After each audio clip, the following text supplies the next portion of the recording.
Assalamualaikum warahmatullahi wabarakatuh. Dengan saya Serianto, NPM 201055201034. Baik, saya akan melanjutkan penjelasan dari Wira, yaitu tujuan rumusan masalah.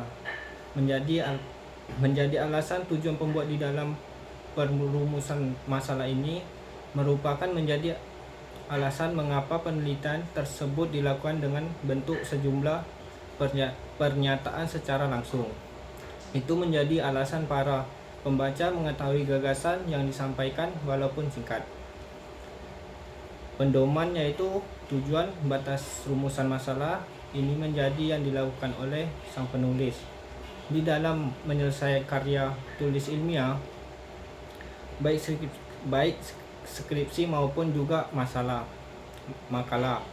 Proses ini berhubungan erat dan jawab yang kemudian akan disampaikan dalam bab selanjutnya, yaitu menentukan jenis data. Langkah pembuatan rumusan masalah yang lainnya ini memiliki tujuan untuk menentukan instrumen penelitian. Selain dari itu, pernyataan di dalam rumusan masalah juga akan bisa memilah serta memilih antar teknik analisis data yang diperlukan.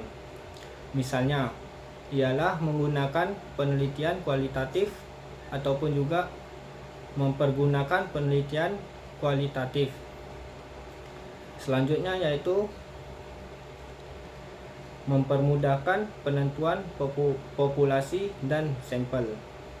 Manfaat yang didapatkan dari perumusan masalah ini ialah mampu untuk memberikan penentuan populasi serta sampel. Hal tersebut berhubungan erat dengan keadaan serta kondisi penelitian yang akan dilakukan disebabkan karena itulah bagi siapapun yang ingin menyelesaikan penelitian haruslah menyertakan rumusan masalah. Selanjutnya yaitu fungsi rumusan masalah. Yang pertama, sebagai titik sentral. Fungsi dari rumusan masalah sebagai titik sentral yaitu rumusan masalah menjadi titik sentral dari suatu penelitian.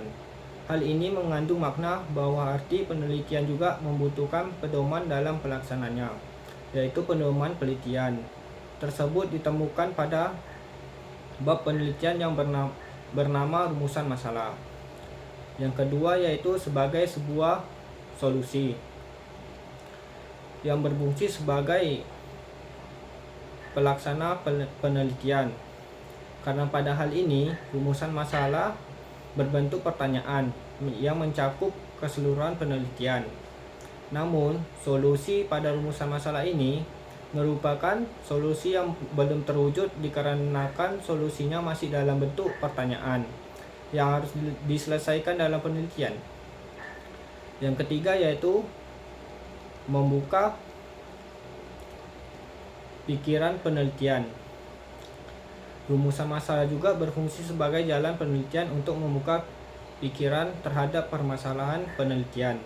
Namun, fungsi dari pembukaan pemikiran dari rumusan masalah diperlukan arah dari penelitian yang sudah jelas.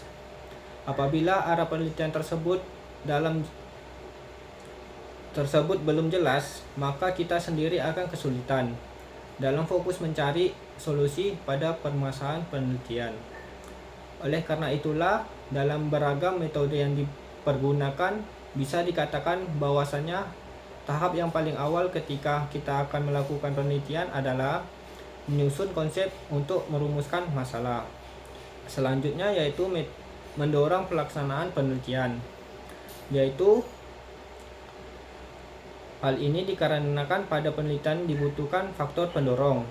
Agar penelitian berjalan terstruktur, rumusan masalah berfungsi sebagai pendorong penelitian. Karena rumusan masalah terbentuk dari latar belakang permasalahan yang dijadikan sebagai tolak ukur pembuatan metodologi penelitian. Selanjutnya yaitu saya akan menjelaskan tentang ciri-ciri mempunyai nilai penelitian. Masalah nantinya akan diteliti seharusnya mempunyai nilai penelitian. Jadi masalah yang diteliti sudah pasti mampu memberikan manfaat dalam suatu bidang ilmu. Selanjutnya, masalah mempunyai keaslian, yaitu masalah tersebut juga harus memiliki nilai ilmiah, sehingga penelitian yang nantinya dilakukan semakin berkualitas. Selain itu, mengenai masalah yang diteliti bisa menjadi masalah yang terlewatkan oleh perhatian masyarakat. Selanjutnya yaitu ada menyatakan hubungan.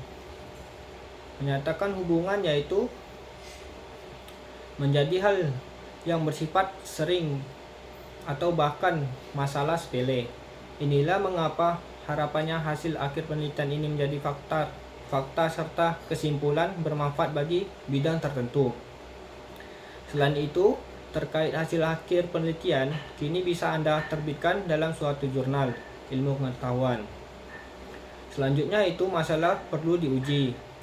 Penelitian harus lebih pandai menentukan pilihan masalah yang nantinya akan diteliti. Masalah yang diteliti seharusnya bisa diuji. Masalah yang mampu memberikan implikasi dalam uji empiris, tujuannya tak lain supaya penelitian bisa kita lihat jelas. Apabila terkait hubungan yang terjalin antara variabel memang saling berkaitan. Selanjutnya yaitu hadir dalam pertanyaan. Bahkan hanya menghadirkan pertanyaan, namun menarik harus digambarkan oleh penulis secara lebih teliti. Jadi nantinya tidak akan membingungkan para pembaca. Selain itu juga bisa juga dilakukan uji supaya mampu menyatakan kebenarannya. Yang terakhir yaitu mempunyai feasibilitas.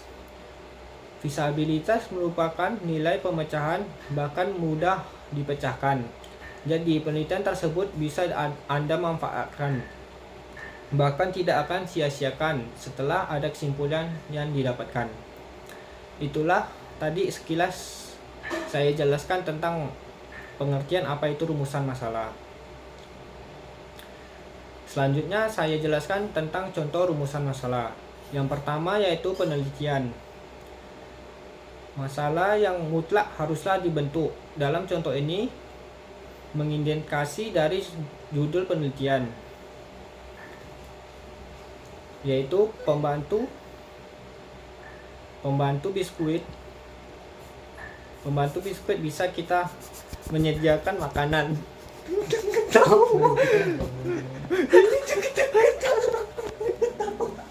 Nggak potongan.